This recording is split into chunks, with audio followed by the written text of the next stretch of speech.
Hace unos años, mientras revisaba redes sociales, me apareció un video político de apenas 30 segundos. El mensaje era sencillo, una imagen alarmante, una música dramática y una frase contundente. Si ellos ganan, el país se destruye. Seremos otra Venezuela. Obviamente ahí no había datos, no había contexto, no había fuentes. Sin embargo, tenía miles de compartidos y comentarios cargados de rabia, de miedo. Y entonces me pregunté, ¿esto es información política o es una manipulación emocional? ¿Somos ciudadanos que deciden libremente o audiencia cuidadosamente dirigida? Más aún, ¿es ético que la política se comunique así? Buenas, mi nombre es Claudia Díaz y mi tema es la comunicación política en la era digital, particularmente en redes sociales. Y vamos de una vez al problema ético que se desprende de este fenómeno, que es claro: la sustitución del razonamiento crítico por la reacción emocional como forma dominante de participación política. Hoy, muchas decisiones políticas que no se forman a partir de los debates, programas o argumentos, sino a partir de videos cortos, titulares exagerados, mensajes diseñados para provocar miedo, indignación o rechazo inmediato. Nos da un ejemplo evidente de lo que encontramos en las campañas políticas actuales, donde los equipos de comunicación analizan qué emociones generan más interacción entre el público.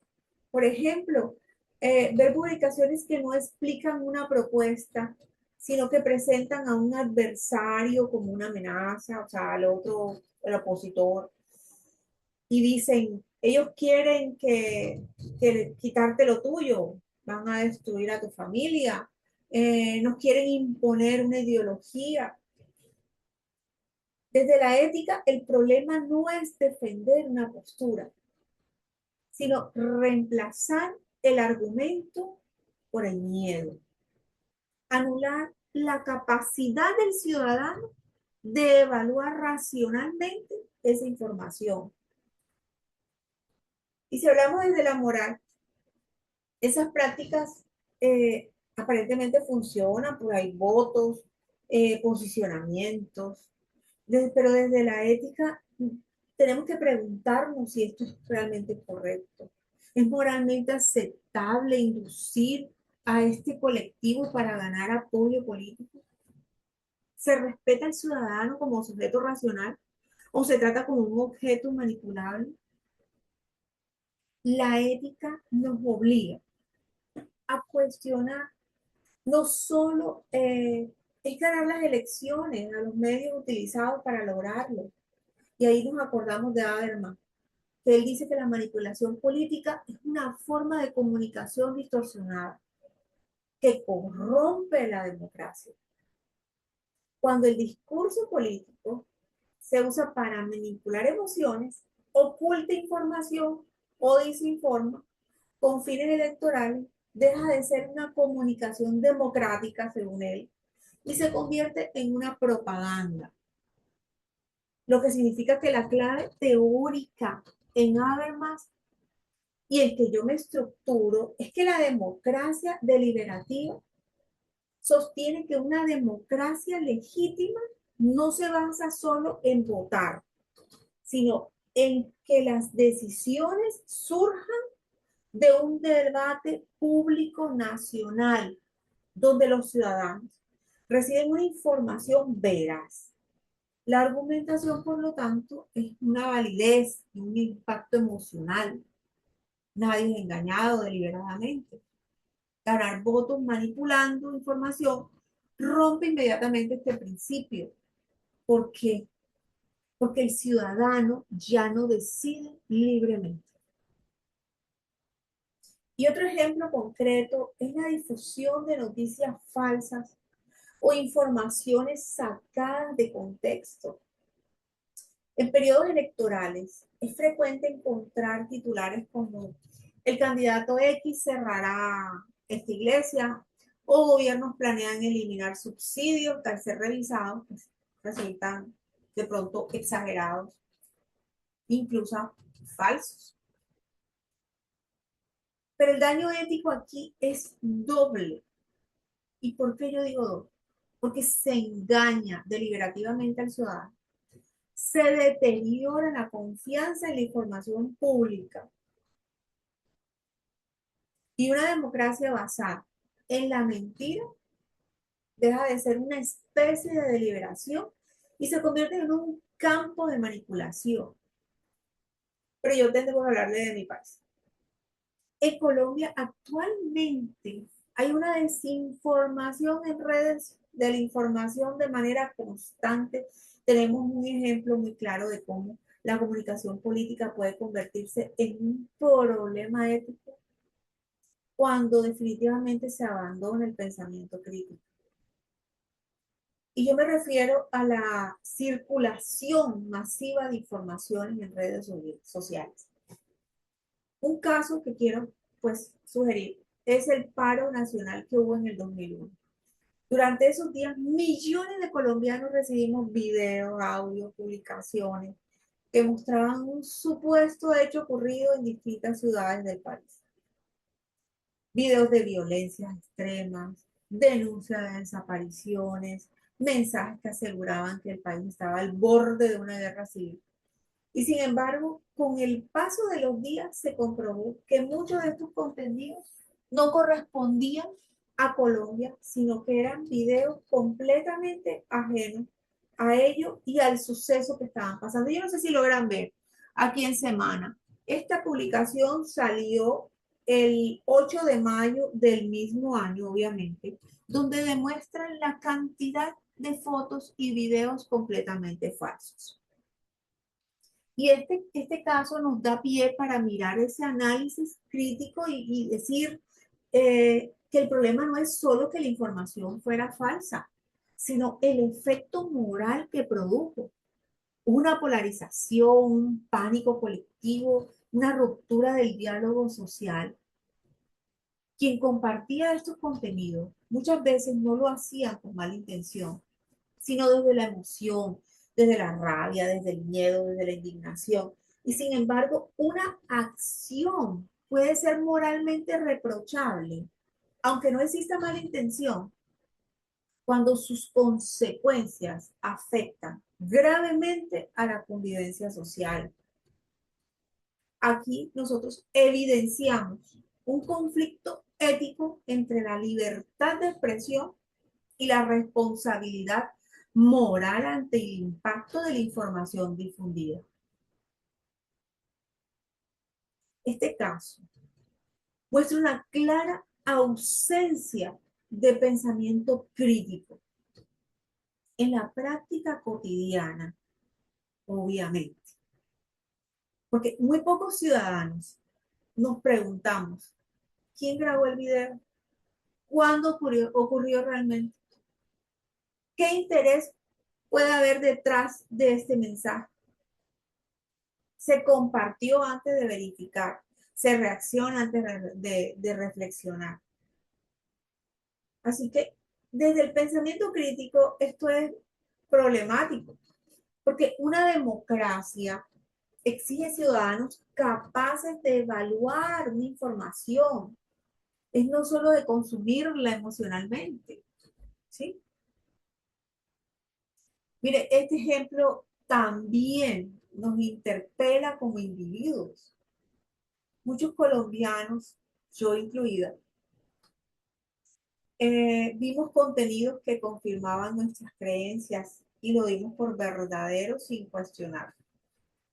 Aceptar esto no es debilitar, o sea, no tener una debilidad intelectual, Es el primer paso para fortalecer el pensamiento crítico.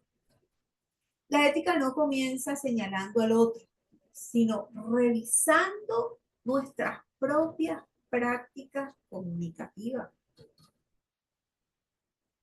El paro nacional que nosotros tuvimos acá en Colombia en el 2021 demuestra que la manipulación emocional en la comunicación política no es un fenómeno abstracto, sino una realidad concreta en Colombia.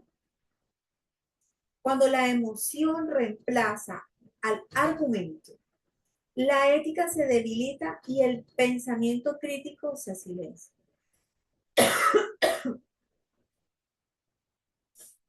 Aquí entra en juego el pensamiento crítico aplicado. Pensar críticamente no es solo dudar, sino verificar fuentes, leer titulares, preguntarnos quién gana con este mensaje, diferenciar hechos de opiniones. Sin embargo, las plataformas digitales no premian ese pensamiento crítico, sino la rapidez, la emoción. Compartimos antes de reflexionar, reaccionamos antes de analizar. Otro ejemplo que quiero pues, llevar a colación es la cámara del eco. Es como cuando el algoritmo nos muestra principalmente contenidos con los que ya estamos de acuerdo. Si yo, por ejemplo, soy de una ideología, veré mensajes de refuerzo de esa ideología y ocultar posturas contrarias. O sea, nosotros no vamos a ver esa postura positiva porque no, el algoritmo no nos deja. Entonces el resultado ético es definitivamente grave, grave porque dejamos de dialogar, empezamos a deshumanizar al otro. El adversario político ya no es alguien con quien discrepo, sino alguien con quien desprecio. Esto empobrece el pensamiento crítico, fractura la convivencia democrática. La política siempre ha sido emocional. Así funciona la persuasión. Hay muchos que dicen eso. Y eso es cierto que la política implica emoción, pero no todas las emociones. Es manipulación. Hay una diferencia ética clara entre movilizar esperanza con argumentos y provocar miedo sin fundamentos. Mira, la primera fortalece la democracia, pero la segunda obviamente la debilita. Ahora bien, este problema no es solo de políticos y medios, también es nuestro. Por lo menos yo misma, cuando muchos ciudadanos eh, han sentido indignación al leer un titular, yo he estado tentada a compartirlo sin verificarlo. He descartado opiniones contrarias sin analizarlo. Reconocer esto es un ejercicio de ética personal. Y volvemos otra vez al pensamiento crítico. Cuando empezamos a cuestionarnos a nosotros mismos, eso hace parte. Entonces, la mejora de este pensamiento crítico implica exigir argumentos, no solo emociones. Informarnos desde distintas fuentes. Aceptar el desacuerdo como parte de la democracia. Todos no tenemos el mismo pensamiento. Y asumir que no todo lo que conforma nuestras creencias es verdadero. Para cerrar, quiero dejar una idea final.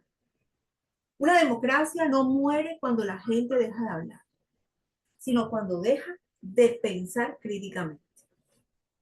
La comunicación política puede informar o manipular, educar o dividir. La diferencia no está solo en quien emite el mensaje, sino también en cómo lo recibimos. Si queremos una política más ética, necesitamos ciudadanos más críticos, discursos más responsables, porque el verdadero poder no está en ese algoritmo que decide qué vemos, sino en nuestra capacidad de decidir qué creemos. Muchas gracias.